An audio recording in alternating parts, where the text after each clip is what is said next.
आज आपण साबुदाण्याचे वडे कसे बनवायचे ते बघणार आहोत। त्यासाठी मी 3 कप साबुदाणे, 1.5 कप वरीचे तांदूळ, त्यानंतर 2 बटाटे हे घेतलेले आहेत आणि इतर साहित्यामध्ये जिरं, 2 मिरच्या, मीठ, आलं, साखर, शेंगदाणा कूट आणि कोथिंबीर हे घेतलेलं आहे। तसंच हे साबुदाणे मी 2 तास भिजवलेले आहेत। वऱ्याच्या तांदळाचा भात करून घेतलेला आहे आणि बटाटे उकडून घेतलेले आहेत। तर आता हे बटाटे सर्वप्रथम मी इथे किसून घेणार आहे। हा बघा, अशा प्रकारे मी हे दोन्ही बटाटे किसून घेतलेले आहेत आणि त्याच्यामध्ये मी आता आपण वाटण करणार आहोत। त्याच्यासाठी मी आलं, मिरच्या मी अशाच हाताने तोडून आतमध्ये घालते। त्यानंतर याच्यामध्ये मी घालणार आहे कोथिंबीर। ती कोथिंबीर पण मी अशी हातानेच तोडून मिक्सरमध्ये घालणार आहे आणि हे सर्व मिश्रण मी वाटून घेणार आहे।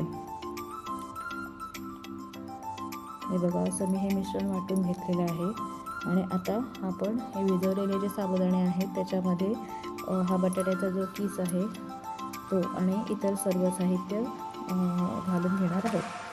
तर हा आता बटाट्याचा किस घातला आहे।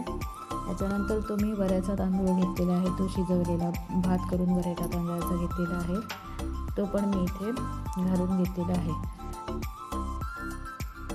वऱ्याच्या तांदळाचा भात घातल्यामुळे म्हणजे वऱ्याचे तांदूळ भिजवून घातल्यामुळे तेलकटपणा वड्यांचा कमी होतो। खूप तेलकट वडे होत नाहीत, म्हणजे वडे खूप तेल ओढत नाहीत किंवा पीत नाहीत असं म्हटलं तरी चालतं।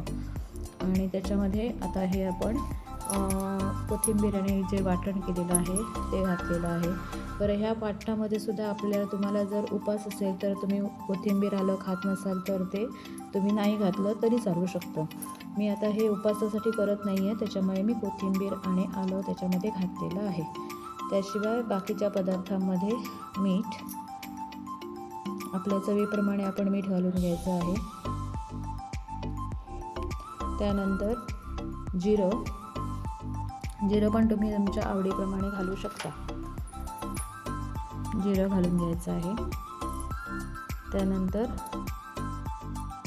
साखर हे सुद्धा ऑप्शनल आहे, जर तुम्हाला घालायला नको असेल तर तुम्ही नाही घातली तरी सुद्धा चालू शकतं।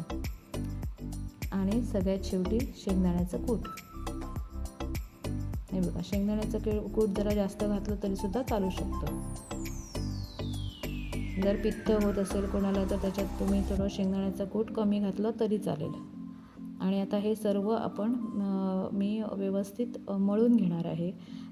त्याच्यात आपल्याला पाणी वगैरे घालावं लागत नाही, बटाटा वगैरे जो असतो त्याच्यामुळेच ते सगळं व्यवस्थित बटाटा आणि वऱ्यामुळे व्यवस्थित सगळं मिश्रण मिळून येतं। अशा प्रकारे गोळा तयार होतो।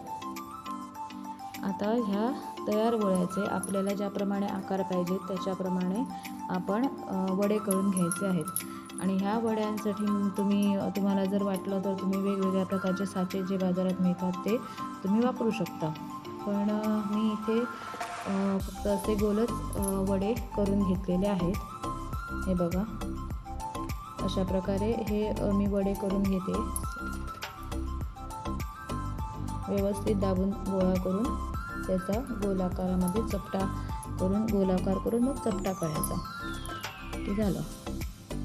अशा प्रकारे हे साबुदाणे वडे आपल्याला दिसतात। हे इथे मी करून घेतलेले आहेत सगळे आणि दुसऱ्या बाजूला मी तेल तापत ठेवलेलं आहे, ज्याच्यामध्ये आपण वडे तळणार आहोत। तेल व्यवस्थित मोठा गॅस करून तापवून घ्यायचं आहे आणि ते तापवून घेतल्यानंतर एक एक करून आपण वडा सोडायचा आहे। हे वडे नंतर तळताना तुम्ही गॅस जरा मंद केला तरी चालेल, कारण मंद गॅसवर ते आतपर्यंत व्यवस्थितपणे तळले जातील वडे। हे बघा, अशा प्रकारे ते लालसर असा रंग त्याला जरा आला पाहिजे आणि हे मंद गॅसवर केलं तरच होतं, नाहीतर मग काय होतं, आतनं वडे कच्चे राहतात।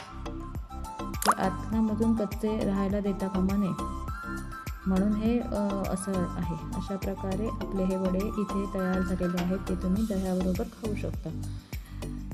कशी वाटली माझी रेसिपी. जर माझी रेसिपी आवडली असेल तर लाईक, शेअर, सबस्क्राईब करा आणि बेल आयकॉनवर क्लिक करा. धन्यवाद.